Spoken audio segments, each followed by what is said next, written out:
Thank you very much. Good afternoon. Thank you. I'm here today to talk about our relationship with China and several new measures to protect American security and prosperity. China's pattern of misconduct is well known. For decades, they've ripped off the United States like no one has ever done before. Hundreds of billions of dollars a year were lost dealing with China, especially over the years during the prior administration. China raided our factories, offshored our jobs, gutted our industries, stole our intellectual property, and violated their commitments under the World Trade Organization. To make matters worse, they are considered a developing nation, getting all sorts of benefits that others, including the United States, are not entitled to. But I have never solely blamed China for this. They were able to get away with the theft like no one was able to get away with before because of past politicians and, frankly, past presidents. But unlike those who came before, my administration negotiated and fought for what was right. It's called fair and reciprocal treatment. China has also unlawfully claimed territory in the Pacific Ocean, threatening freedom of navigation and international trade. And they broke their word to the world on ensuring the autonomy of Hong Kong. The United States wants an open and constructive relationship with China, but achieving that relationship requires us to vigorously defend our national interests. The Chinese government has continually violated its promises to us and so many other nations. These plain facts cannot be overlooked or swept aside. The world is now suffering as a result of the malfeasance of the Chinese government. China's cover-up of the Wuhan virus allowed the disease to spread all over the world, instigating a global pandemic that has cost more than 100,000 American lives and over 1 million lives worldwide. Chinese officials ignored their reporting obligations to the World Health Organization and pressured the World Health Organization to mislead the world when the virus was first discovered by Chinese authorities. Countless lives have been taken and profound economic hardship has been inflicted all around the globe. They strongly recommended against me doing the early ban from China, but I did it anyway and was proven to be 100% correct. China has total control over the World Health Organization, despite only paying $40 million per year compared to what the United States has been paying, which is approximately $450 million a year. We have detailed the reforms that it must make and engage with them directly, but they have refused to act. Because they have failed to make the requested and greatly needed reforms, we will be today terminating our relationship with the World Health Organization and redirecting those funds to other worldwide and deserving urgent global public health needs. The world needs answers from China on the virus. We must have transparency. Why is it that China shut off infected people from Wuhan to all other parts of China?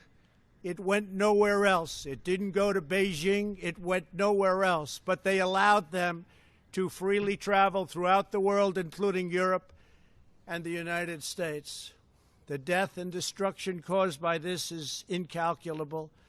We must have answers, not only for us, but for the rest of the world.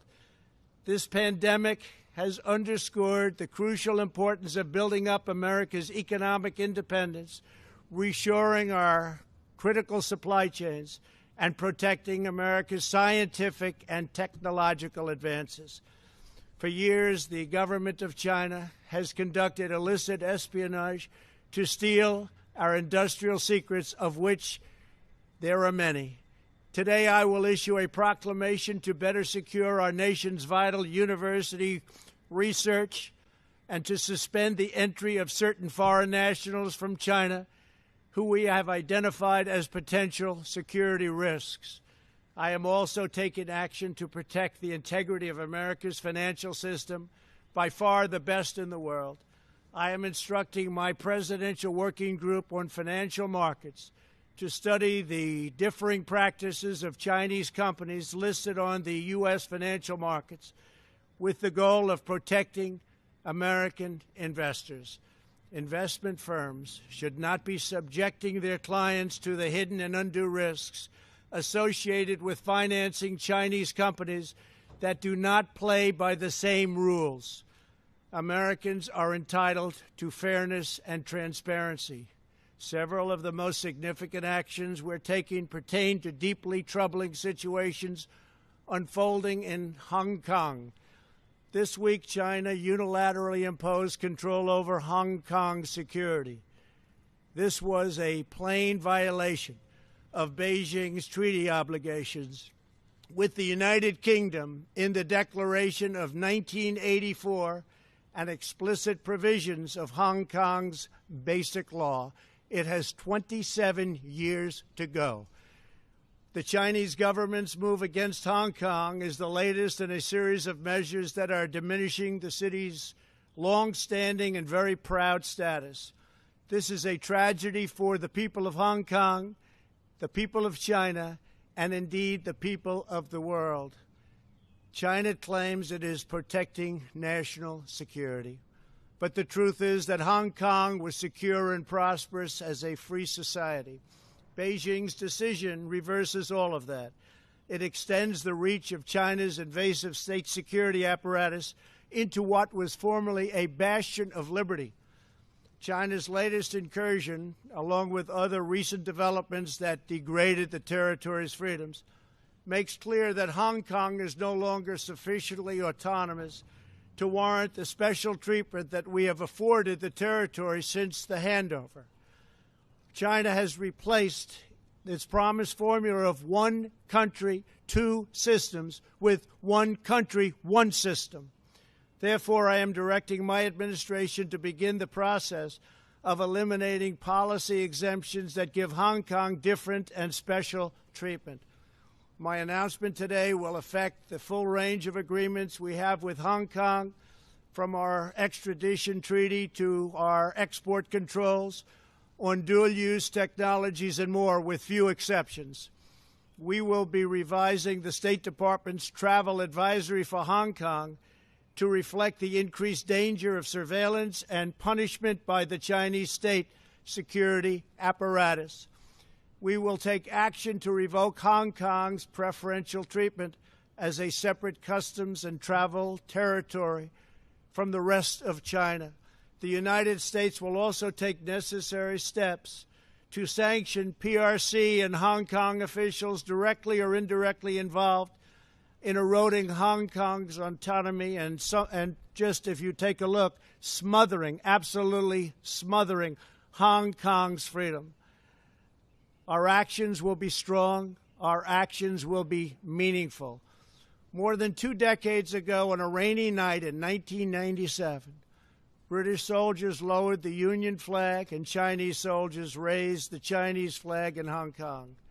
The people of Hong Kong felt simultaneously proud of their Chinese heritage and their unique Hong Kong identity. The people of Hong Kong hoped that in the years and decades to come, China would increasingly come to resemble its most radiant and dynamic city. The rest of the world was electrified by a sense of optimism that Hong Kong was a glimpse into China's future, not that Hong Kong would grow into a reflection of China's past. In every decision, I will continue to proudly defend and protect the workers, families, and citizens of the United States of America. Thank you very much. Thank you.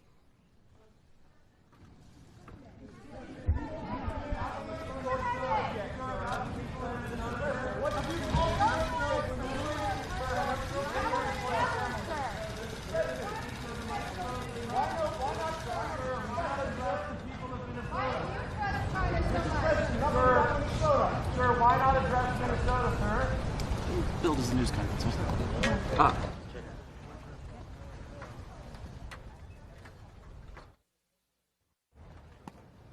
on a press conference. Yeah, what happened to press